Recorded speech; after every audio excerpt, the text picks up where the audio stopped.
not go on my tangents that I always go on? Because I always have It's questions. getting interesting. I should learn Yeah. what. Because I'm like, let me just cut you short. Yeah, but anyways, it's free flowing. But thanks for that. So let's get into it. Without wasting any more time. Let me be also honest. I think a lot of people also find economics kind of boring. Um, even listening to economic policy, like, god damn, if I was in parliament all day, like, seriously, actually, if I wanted to sleep, like, have an afternoon nap, I'd put on parliament or whatever. Sorry. Anyways, why I'm actually saying this is it's almost like talking about retirement annuities, very important. No, seriously, or taxes, very important, but no one likes to talk about it because we like to talk about the sexy stuff, what gets us going, etc.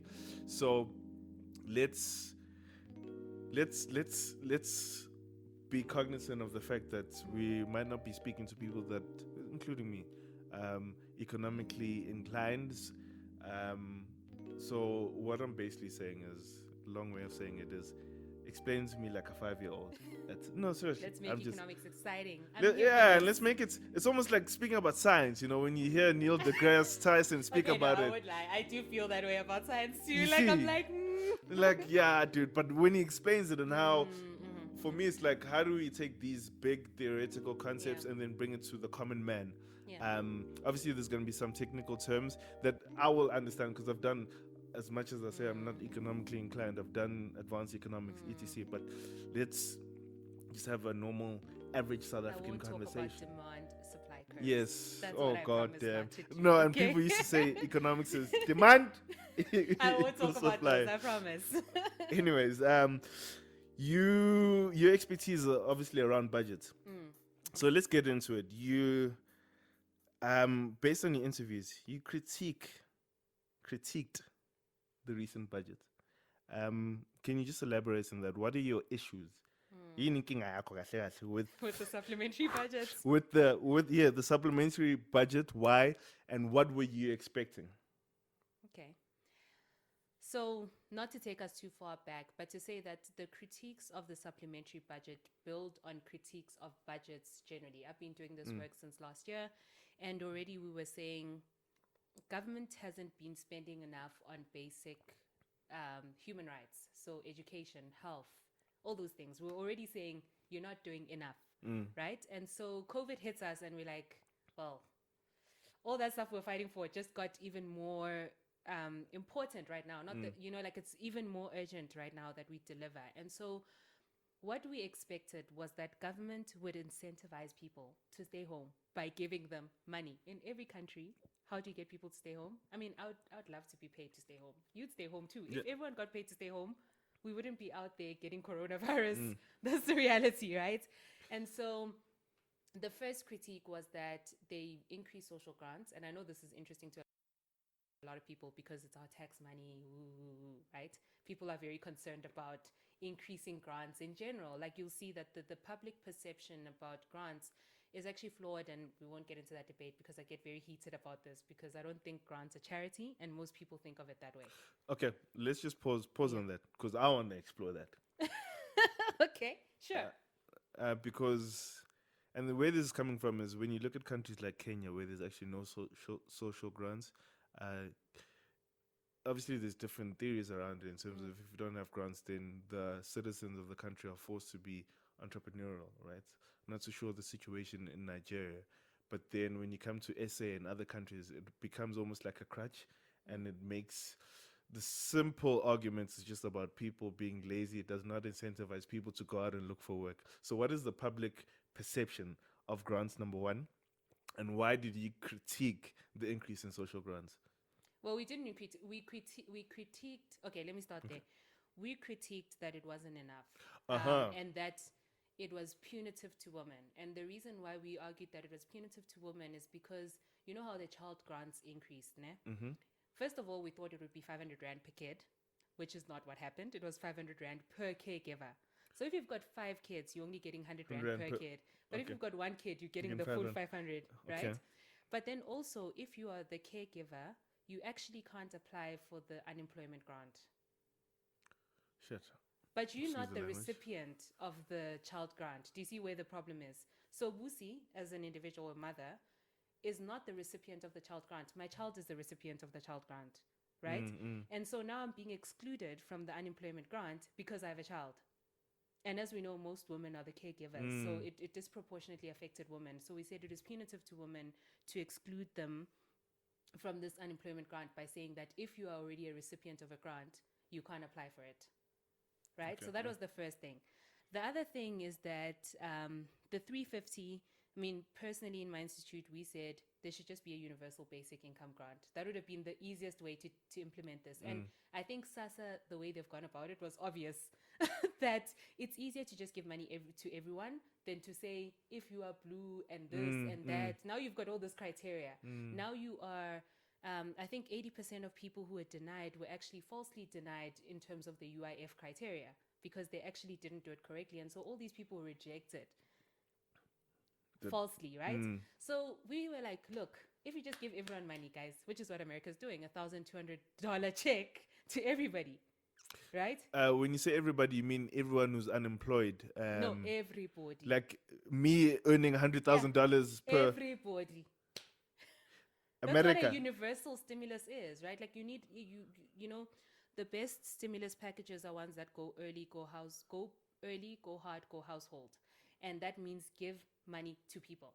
That's what the go household part means. Give money to people so that people can spend in the economy to revive it. So we're gonna come back to your critique of the budget now. You can see it. Me, I have go down I many know, but rabbit there's holes so many here. interesting conversations. I get it. So, okay, this universal basic income is obviously a debate that's going around in economic circles, Yep. etc. Right? Is there any? Because is this theory, or is there been practical evidence to show that it actually helps the citizens of the country, does not stagnate economic growth, and actually encourages competition, innovation, technology, etc. Yeah. First of all, there's great studies in South Africa about the grants, the existing grants. Okay. What the studies show is that grant recipients have a higher marginal propensity to spend, and that means that they just spend the money that they get, right? Okay. But they've also got a higher marginal propensity to spend on the domestic economy. The higher up you go income, the more people import. The more people don't spend on the local economy, and the more people spend on the financial economy. So not the real economy. They're not spending R1 that's going to pay for a farmer in KZN. They're investing in some instruments that they don't even understand themselves. Yes.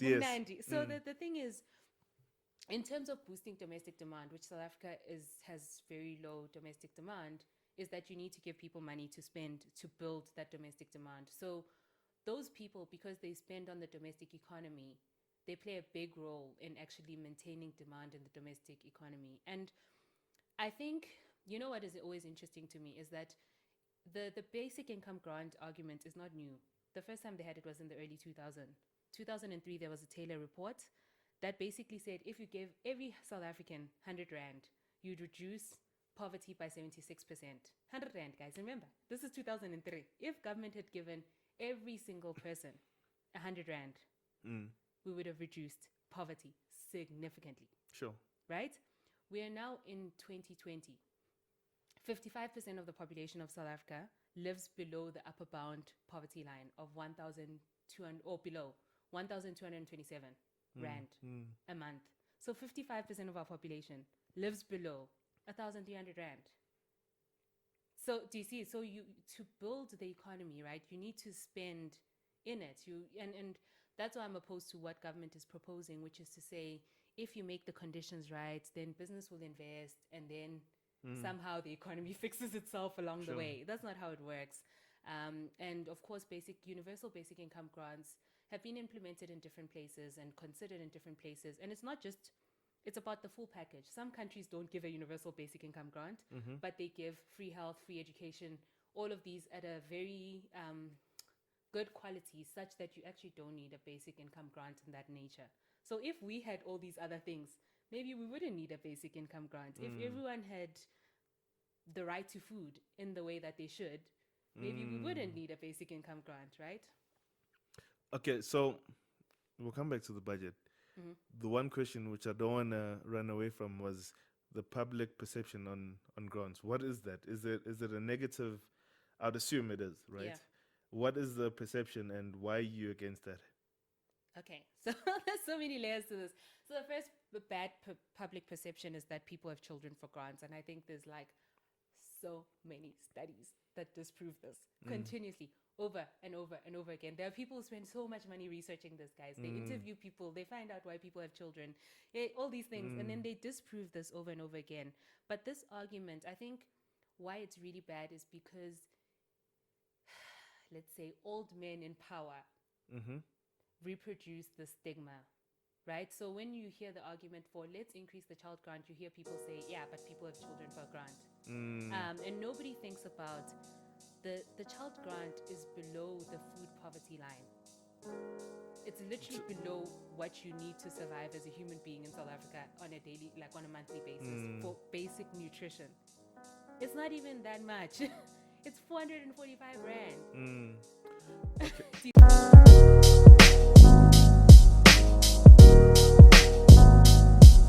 Coming back now to close off this section, like on your budget. So yes, me and my segues and rabbit holes.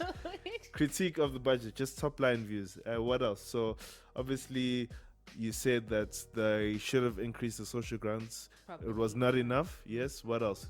So other critiques were obviously, well, besides that the social grant amount itself wasn't even enough to cover all South Africans who needed, period. The net increase to the budget for health was only 2.9 billion. And we're currently in a health crisis, right? And so a lot of the burden was placed on municipalities to find the money. So guess what's going to happen? They're going to reprioritize money from other areas that they need to spend on health. So in that regard, that was also another critique to say that municipalities need this money for various reasons, but also municipalities might go bankrupt during this process. That's another thing we forget. Like, municipalities get their money from property taxes, from other revenue that's not just from the government. So another key concern. Of course, the 200 billion for businesses, which was very interesting to us, was that if businesses fail, the money will have to be paid by the National Treasury. So effectively, the money will have to be paid from the fiscus. And we said that the South African Reserve Bank could have absorbed that. So we didn't have to make it a liability for our national spend. Because what it does, it constrains our national spend, because now we've got this contingent liability of 200 billion. But then how was the 5-year-old, remember? Oh, yes. No, that's, you've been making sense. But how is the South African Reserve Bank going to absorb it? Were they just going to, increase the money supply or what? Well, they'll have to figure it out. I'm sure they can figure it out. No, but Angiti, you said they should they should absorb it. So what is the solution to absorb Yes, it? there are many ways. So, I mean, it is about money supply and how they can basically work around money supply, right? Because ultimately what it's saying is that South African Reserve Bank and commercial banks have made an agreement to basically provide this liquidity to people, right?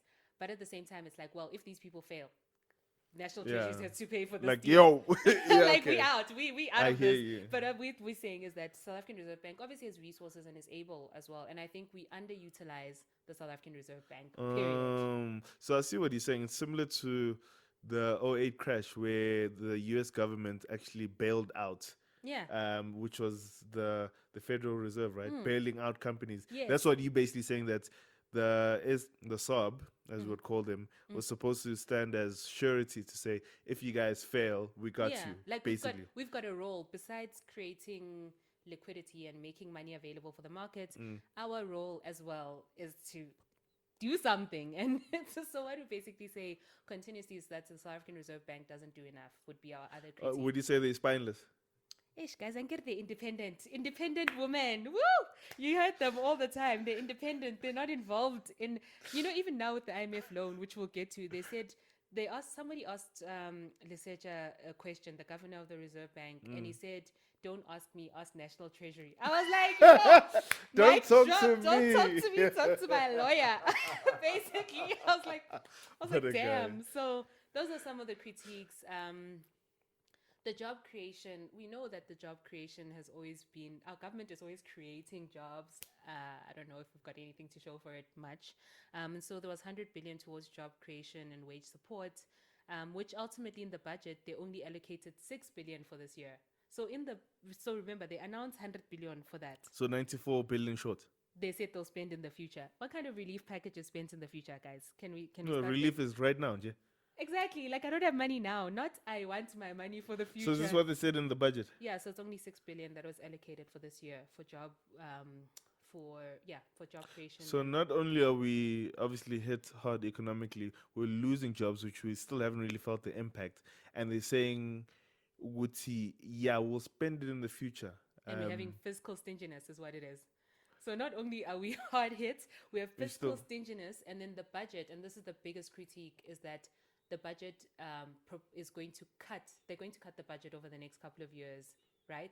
So not only are we having fiscal stinginess now, but in the future, you can't expect that we're going to correct the failures of this relief package. We're going to cut the budget in real ways to address debt, supposedly. So that's your main critique, right, of the budget? Cool. Simple question. No? Mm-hmm. If there are smart people like you, and I'm sure there's many other smart economists, unfortunately, yes, it's male-dominated, probably white male-dominated, right, I'd assume. But anyways, still smart. I'm not taking away from the intelligence. Mm-hmm. Obviously, we need more women as well, Mm-hmm. black women as well, in those roles. If there are smart people like you, I would assume these people are also in government, right? So Udito is being led by a team of economists who have kind of the same school of thought as you. You know what I mean? Like, these people are trained Mm-hmm. to think like economists. Why haven't they implemented everything you're saying? Because it seems like it makes sense. Am I missing something in all of this? Or, look, I do understand. Look, there's a political nature to this. They're different type of economists. Let's start there. Uh-huh. There you That's go. what it is, right? There are different type of economists, and we all come from different schools of thought, and those shape how we think the economy should work. And Tito, in particular, Tito Mboweni, and based on the budget, so I'm not going to say him as a personal person, Sure. but based on the budget, he comes from a school of thought called neoliberalism, which is what the world has been practicing for the last 70 years or so, right? Which says that we should focus on how much debt we have. We shouldn't have a big state. The role of state should be minimal. You know, state spending crowds out investment. So the more we spend in private investment is going to be like, no, thank you, we're going to move away, so forth. So there are particular things that underlie this thinking, and that's why you're seeing it here. But even then, I'd argue that the type of neoliberal economics they're implementing is like hardcore, if I could put it simply. Hardcore, because even in neoliberal states right now, they're not cutting spend. They're not being fiscally stingy. America has a debt ceiling, which South Africa has proposed to institute. Trump has said they're suspending the debt ceiling until 2023. They're not concerned about cutting spend to deal with it. They're like, yo, guys, it's a crisis. We need to do what we need to do now. We need to print $3 trillion, print it, you know? Whereas in South Africa, we're like, we're going to be fiscally disciplined. We know it's a crisis, but everyone must just chill and we won't spend more money, and hopefully it goes well for us. Jeez. Fingers crossed. You know.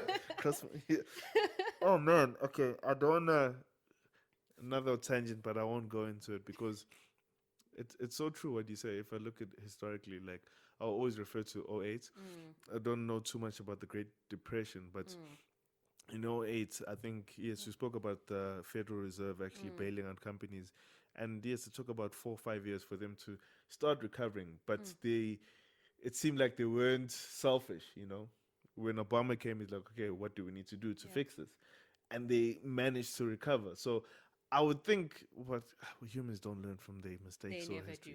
And European countries did the opposite. So we have to learn this. So in the upcoming paper that I'll be publishing, it's actually about what happened post 08, right? And a lot of countries,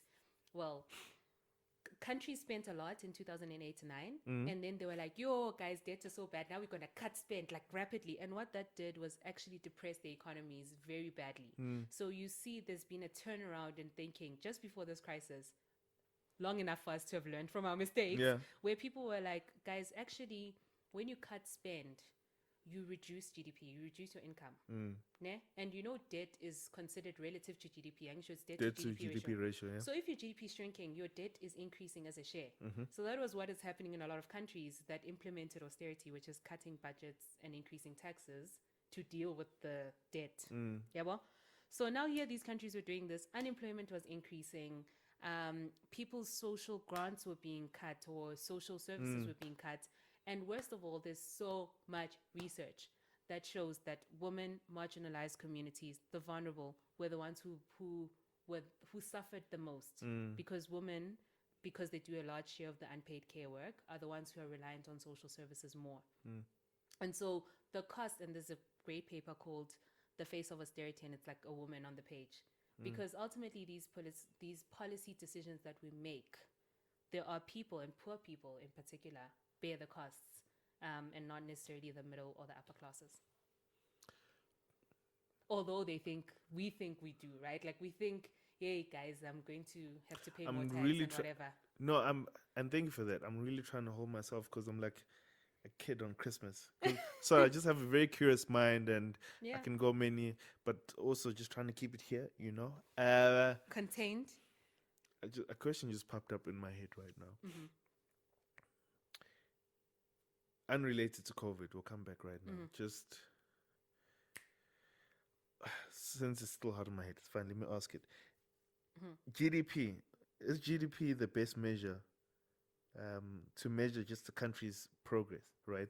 Because I've read some economic arguments against that, right? Because it's just obviously at the end of the day like a number in terms of how much you're spending in a country. So they're saying GDP will never show you happiness index, for example, or how well,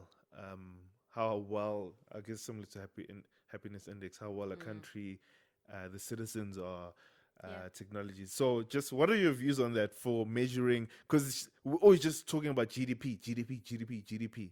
Is it the best measure? No. For, okay. Simple answer is no. Well, you could have just said that before. No, it's a poor measure. What is then why do we still use the number one?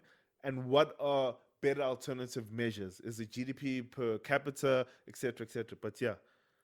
Guys, this is a very touchy topic.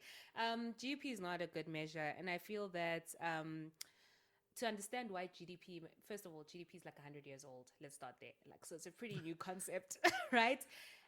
And second of all, to say that there's a reason, a political economy, global political economy reason why GDP has become the measure of economies. In fact, if you just look at GDP numbers, you can say which economy is bigger than another and what, right? You can say all these things. But like you've already said, like GDP doesn't tell us the real state of the economy and how people within it fare. And so over the years, even your World Banks and neoliberal people have been like, okay, GDP is not that great. Okay, let's do GDP per capita.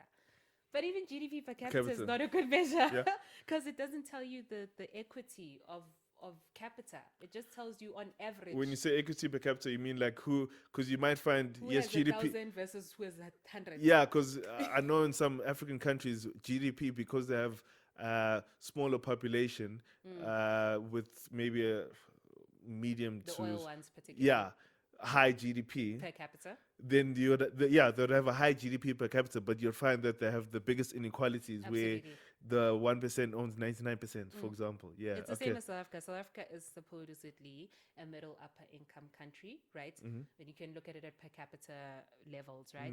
But actually, the inequality, we've got one of the highest inequality in the world. So it doesn't reflect what the inequality in our country looks like. So people have proposed many things, the wellness index, many things. And from feminist economics, which is sort of an area of study that, I try to approach my work through, is to say that, some people have said, look, what if we include unpaid care work into the GDP measure? What if we make GDP more realistic? But I do think that feminist economics, or the feminist political economy of sorts, people are saying we need to go towards degrowth movement. It's not about growth, right? Okay. And it goes to this question of economic justice, which says, what is the economy for? Because the economy is there for economy's sake. We just need to keep growing the economy. This thing, we must just keep growing it Until until in J, we must just become the biggest in the world, right? But people are saying, look, maybe economics, what economic growth has done is that it's led to climate change, things like that, right? Like it's environmentally not sustainable. It's not sustainable for the people. It exploits people, right? Because high profits means low wages to exploitation of labor and so forth. So some people have said maybe we need to reshift our thinking. The economy is not about growth. The economy is about other indicators, and there are various indicators of well-being that we should measure the economy by.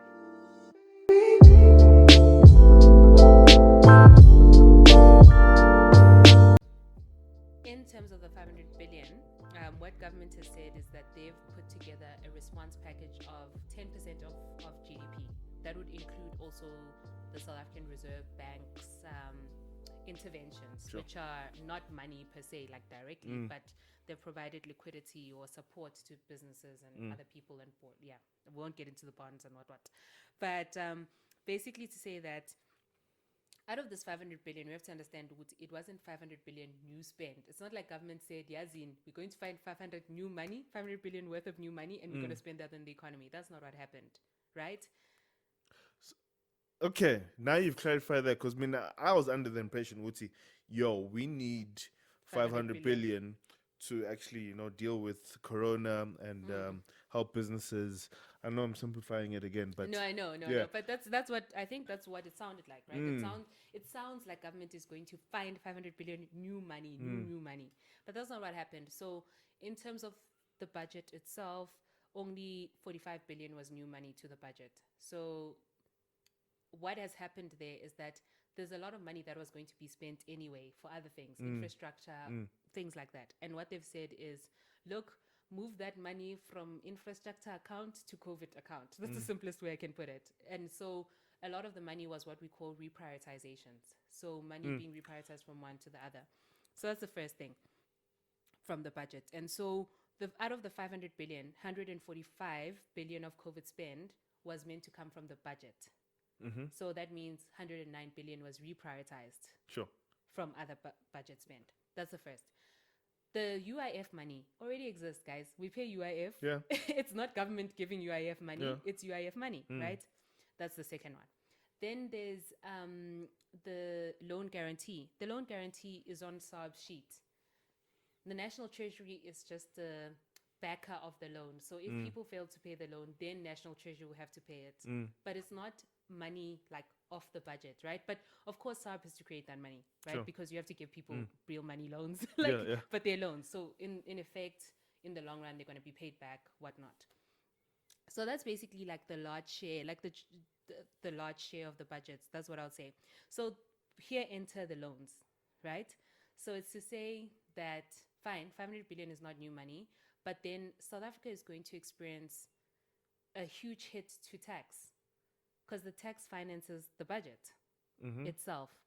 But now that, tax is going to fall, how are we going to pay for education, health, all these other things that we have to pay for anyway?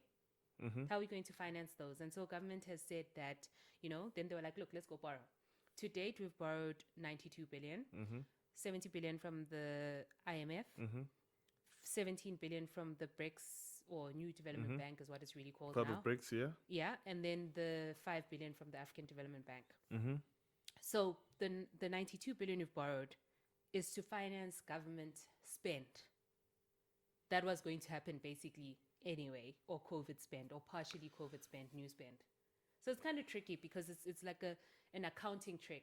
You know what I mean? So let me see if I understand this correctly, right? So obviously 500 billion is not new money. You said 45 is kind of new money, New money in the budget. New money, money. Part of not all money is new money. Exactly. It's not new money. So it's going to be spent anyway. Okay, no. So, but on a serious note, let's simplify it, right? So, actually, we were going to spend 500 billion somehow.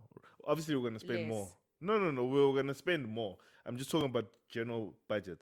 Now we have reprioritized, right? Yeah. Where we said, of the budget that we had initially, 500 billion is going to go towards Corona, right? You still with me?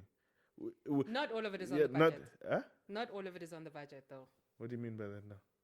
So only 145 billion of the 500 billion Was is from from the budget. meaning 145 is reprioritized. And So it's probably coming partly from new money. education, transport, everything. Okay, and partly new Infrastructure, money. what, Yeah, what. okay, financing, yeah. Mm.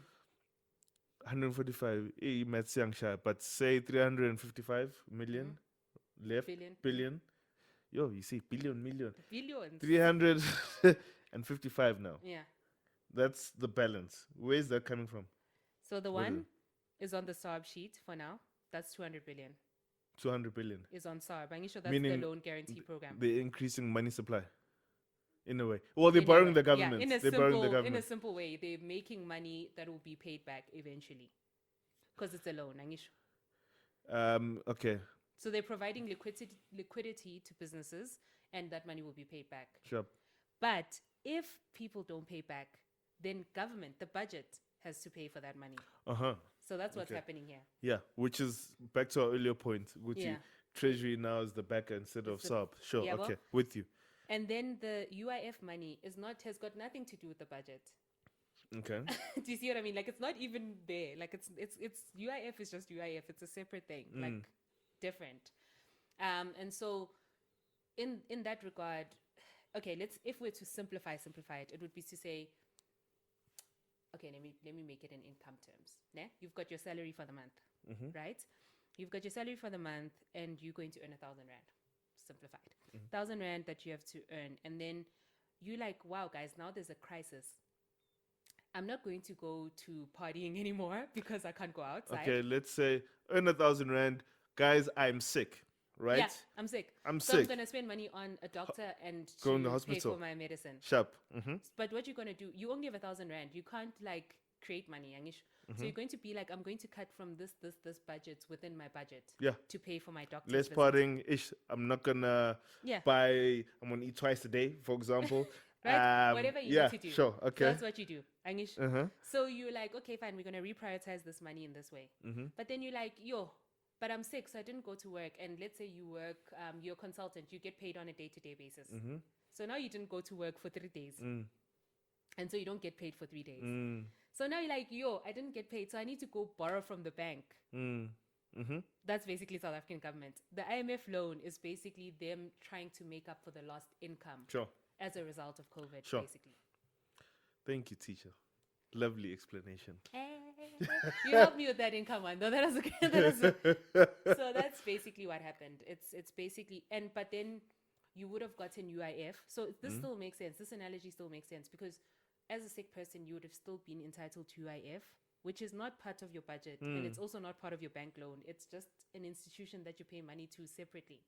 Hence why you've critiqued the fact that we didn't have to go to the IMF. There were other, when I've watched and listened to your other interviews, there's other financial avenues we could have gone instead of going to the IMF. Yeah. As an example, like what? I know you said yes, UIF. Absolutely. Okay, so the first thing is that there's the concept of domestic resource mobilization and maximum domestic resource mobilization. And to say that Treasury hasn't justified why they had to get a loan. Right? Like they haven't said to us, guys, our hands were tied. Like we looked at this, because when you have lost your income, you can go to your grandmother, you can go to many people and saying, please help me out, without having to go to the bank, which is now you are liable for that loan in a different way. And so one of the critiques is, of course, like we didn't explore wealth tax, for instance, which is something even the IMF endorses in a country with such high inequality, right? So we didn't, and they said that the Treasury said they'd only increase taxes in February, right? We didn't explore the GEPF, the Government Employment Pension Fund, which also has a lot of surplus. The UIF also has a lot of surplus, right? Like as in we have more than what we need, actually. Because ultimately these funds, how they work is that it's like your employment fund. Ne? You put a certain amount every month, ne? And you're guaranteed a certain amount when you retire. Ne? Whether that money that you've given to whoever, Liberty, Old Mutual, whoever, they're going to invest it in the financial market or whatever. They're going to make a lot of interest on that money. But it doesn't change how much you're going to get. Yeah, no, they won't say your money made us more money, therefore you deserve more money. Yes, yeah. So that's how the same thing works. And it's similar to And sorry to even cut you, but when I think about the UIF, if I'm lucky enough in life never to be retrenched, I've contributed all this money over 46 years of working, and I never claim from it. So someone else will benefit from that. Yeah, Everyone and it benefits. adds up. Yeah, Yeah. they need 90% coverage. That's the minimum amount Oh, wow. of coverage, right? Or is that Okay. the GPF? I forget. But what I'm saying is this: is that they don't use every single rand of the money they have in that account, and so. You know, the IMF actually put us in 2018. They did this analysis of different countries based on how much we have in net wealth. And South Africa was considered the sixth wealthiest country in the world. Why? Because, first of all, we've got this unique government employment pension fund. It's like one of the largest in the world. We've got the UIF surplus, right? We've got resources. We've got many things that can be explored. In fact, even a simple thing, some of these things don't cost money, right? The Reserve Bank creating certain policies doesn't require money and can fund these things, right? So it's a combination of like getting real money from somewhere and also just like creating policies that create Then money, for we'll lack see. of better words. Okay. So obviously, to summarize this, government made some bad decisions. We didn't have to go to the IMF. But now that you've named all of these different solutions, with the sixth, this is recent, right? This 2018 IMF report. net wealth. Why? When? What? Because this is something we also don't hear about in the news as Yeah. well, because it's always negative, negative, negative, negative. But if you're speaking about UIF, government's pension fund surplus, why? Because this can't be. Is this the neoliberal? What do you call this? Neoliberal Neoliberals. agenda. So, okay, this is my thing, right? Because in the let's assume government had to borrow. Ne? Let's assume, like, even if we put together all our resources, it wouldn't have been enough. Let's assume that's the case. Even if the government, I mean, the IMF loan is the cheapest loan we can get on the market right now. So that I can see why it would have been appealing to them, right? It's the cheapest loan you can get on the market. It's not like traditional IMF programs where they give you these conditions that you have to deliver on. But National Treasury gave their conditions. In this particular loaning facility, you give the conditions, like me going to the bank and saying, borrow me 1 million rand. If I don't pay you, you can take my house. You know what I mean? So I give them my condition. And we gave them conditions. But ultimately, and I don't even want to say we, National Treasury gave them conditions. Which is what? Which are basically like what an IMF program would be like. We're going to cut spend. We're going to introduce a debt ceiling. We're going to cut wages in the public sector, which a lot of people are obviously empathetic towards, right? We're going to, what are the others? We're going to continue with inflation targeting. We're going to basically reinforce a neoliberal Do we bail framework. out SAA? That wasn't part of the agreement, but point of the matter is we will implement neoliberal policies better. Is basically what we promised. For lack of better words, we'll implement neoliberal policies better. Okay. So that's what we promised. But what I'm saying is this: South Africa, like, I think National Treasury didn't even need an IMF loan to implement the policies. They were going to implement the policies anyway. The budget came out before this document and they look the same, right? So ultimately, to me, it's whether we borrowed 1 rand from the IMF, whether we didn't borrow from the IMF at all, Still gonna... the economic policies would have still been the same. But what? Okay, I get that. But why then did we go to the IMF? Because it's political. Because it also reinforces that policy decision, right? There's this great quote that I was reading the other day on Twitter. My source. I love Twitter. how I was expecting some profound book, from it is a from person. 1890, written by. But there's a profound person who wrote it. I'm blanking on their name, but they were basically saying that sometimes governments go to the IMF and get loans as a way to reinforce the economic policy. Because when Busi critiques now and says this economic policy is bad, then they say our hands are tied. We already agreed to these conditions. So in a way, it reinforces what they were going to do anyway in very real ways. I think that's where we are. But again, there's been no... Like, it's almost like me. I can actually afford to buy a car cash, but no, let me go and finance it. And then when you ask, why am I paying these monthly installments? I'm like, but my hands are tied. I need to... pay the car installments. Meanwhile, I didn't have to. Okay, I get it. basically. And so No so that's the problems. thing. And I think it's important, though. What's very important about the national treasury and the IMF is it's to acknowledge. I think the national treasury are the ones who looked for this loan, but South Africa is responsible. And I think that there's a political economy element we have to talk about, which is to say decisions are being made very top down. National Treasury has decided on behalf of all South Africans to go for this loan. And in fact, because the economy belongs to all of us, we are all going to have to, like, in a way, they're going to convince us at least Okay. to pay back that loan.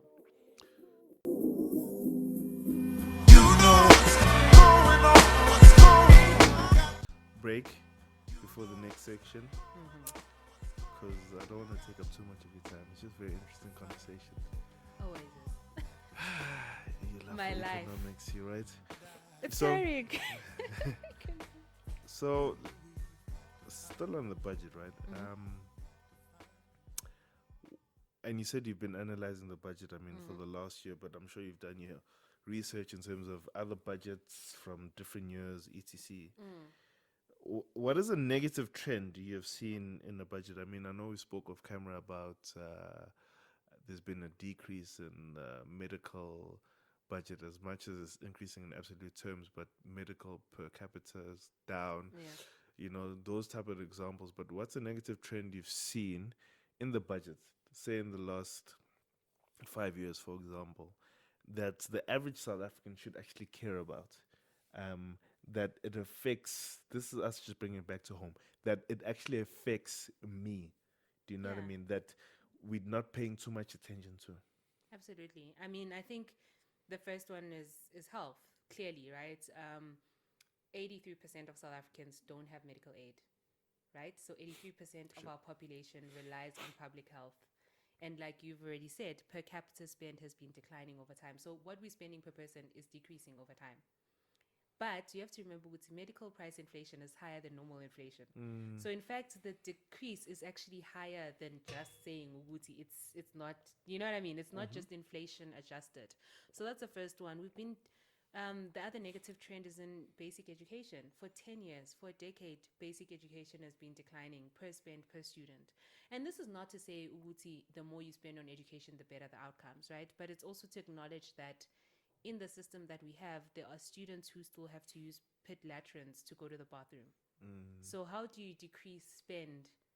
Do you see what I mean? That impacts students' experiences, educational experiences, which are important. There's a child who died in a pit latrine in South Africa in 2019.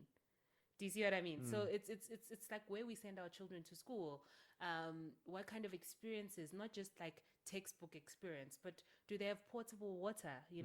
I saw in the supplementary budget they said 2,667, I think, schools don't have portable water in South Africa in 2020, right? Like, so these trends have real impacts on how the spend happens. And I won't get into corruption here. I'm sure we're going to get to this conversation, but to say that that's how it impacts us. The decline in healthcare spend means that there aren't enough doctors in the healthcare sector. In 2018, there were 38,000 vacant posts in healthcare. 38,000, 10,000 being in Limpopo, right? So can you imagine when the pandemic hit and we had all these And vacant is that because posts? we can't afford the doctors, or what? And they say they can't spend more. Tito said we can't afford it. We're not as rich as we were before. We can't afford these things. But anyway, that's not the point. The point here is to say that it's to understand that the budget cuts at the high level impact in various ways, right? It means longer wait. What does it mean to an average person? It means longer waits at a public clinic because there aren't enough doctors to tend to you, or nurses, or whatever, right? Those are the two main sectoral trends. I think very importantly with the social grants is that some grants have actually increased below inflation some years. So meaning it's basically a cut as well. Yeah, basically it's cuts, right? So that's another sector that's been of concern. Government always says infrastructure spend. Ooh, we all about this infrastructure spend, but there's also been a decline in trend on infrastructure spend, on capital expenditure. So there's a disconnect between what we consider as economically priorities. Again, the Constitution is the supreme law of South Africa. In fact, human rights should be a priority, an economic priority. Socioeconomic rights are human rights, right? Socioeconomic rights are human. And so these priorities are not being truly reflected within the budget itself. So those are trends. And I think the biggest trend to me that always guts me, it's a longer timeline, but to say South Africa was the second country in the world to implement gender responsive budgeting. And what that means is that you don't just do a budget that assumes Homo economicus, my favorite person, which is a man in the middle of the budget that you think about when you design your budget. But budget that was like, this is what children need in this. So then it would mean your healthcare spend, your education spend would look different, and so forth. Your social services, like in terms of psychologists and so forth, would look different. So we were the second country in the world to consider this and to say we were going to implement this. In 1996, government basically committed to cutting defense spend and other spend and allocated towards women and children, right? Guys, late 90s, it's like they forgot. So South Africa, second country in the world, has a very gender blind, child blind budget. Another negative trend is that continuously we get these speeches, long speeches about gender-based violence and how we must take it seriously and how government's going to allocate 1.6 billion last year. Where in the budget? Playing games. All talk. Man, jeez. I love how, because I know it's a very touchy subject for you. It might come across as you laughing, but right No, now, I'm just like, where's the budget? I'm like, where is the only it? thing is like, it's actually a joke. It's a joke because they're playing with us, guys. They are you playing think us. I'm clowning here? You think I'm They fun? really think we're clowning. They think I do this budget analysis for fun, yes? No, and to be honest, thank you for sharing that. I actually did not know that, and it's opened my eyes to actually even take the budget more seriously, and to look for these things that you talk about. I mean, you might increase absolute spending, but let's look at it spending per capita. We're cutting, being gender blind, that we're not talking about. You mentioned infrastructure spend and and for me it's almost like, okay, I understand the immediate impact if you're going to build a building or a bridge. Although let's talk about buildings, but you might find that there's going to be white elephants. Now they're just going to sit there, so they're not generating income or being productive, so it does. Spending on infrastructure does not necessarily guarantee that the economy is going to grow. You need people to actually be in the office and But let's start small. Let's build toilets. Let's start small. Let's fix hospitals, right? They've been cutting the revitalization infrastructure grant for hospitals. And one of the critiques we had in this budget is to say, so much money is being shuffled towards building field hospitals. But at the end of the day, when COVID is over, guys, we're still going to have those, those hospitals that are falling apart. They're still going to be here. You know what I mean? So ultimately, it's like, it's just not what we want.